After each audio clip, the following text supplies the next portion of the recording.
I'm going to lock in on the team total in this one because I've gone back and forth as far as, the game itself goes and what we're going to get.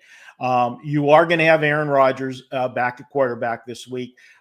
Whether that's good or bad, that's to be determined. Aaron's last game and a half that he played was not good. Okay, before he left that Cincinnati game 2 weeks ago. And of course, Mason Rudolph started for the Steelers last week in Chicago.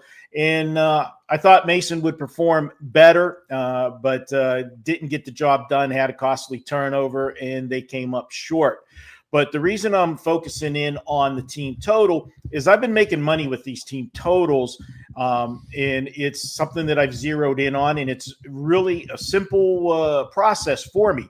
And the recipe that I've been using is I want to take a team that's got a good offense, and obviously we know the Buffalo Bills have a good offense that's coming off a loss. The Bills lost last week. They played on Thursday Night Football against the Houston Texans. This is also the second half of it is that they're playing a mediocre, defense, average at best, and that's what the Steelers are. And Steelers have had trouble against good passing teams, and we know what Josh Allen can do, especially after what Josh Allen had a bad game, last week. It seems like he responds big whenever he has a bad game.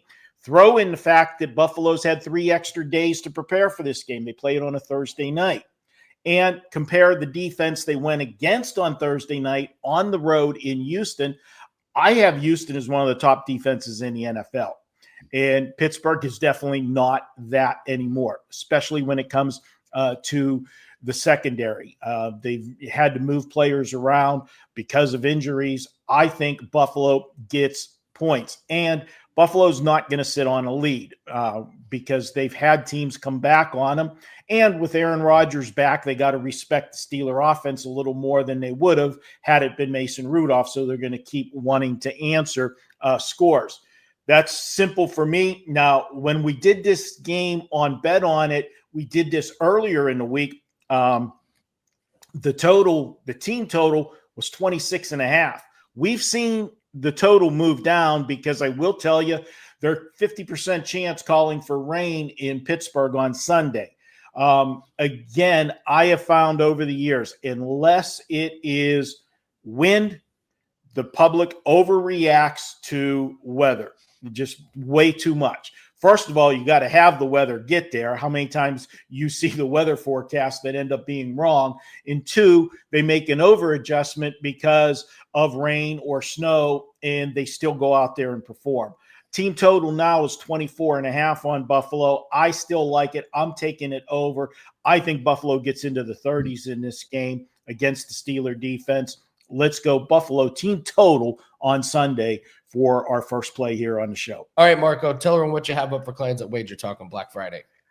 Well, you've talked about it already. The deal of the year right now is the 7-day package. We know how popular the Weekend Warrior is for $49.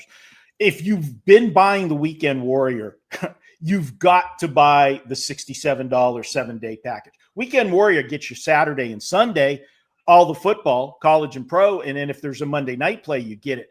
But with this, you're getting 7 days for $67 from your favorite capper. And guys, that's good on anybody. It includes 5% plays. Now it's time for me to toot my own horn. Yeah, I'll have a 5% play going this weekend, but I've got a 4% going today in college football. Guys, this season, when I've released a 4 or 5% play in college football, 19-6 on the season. We got one today, going to have a 5% this weekend.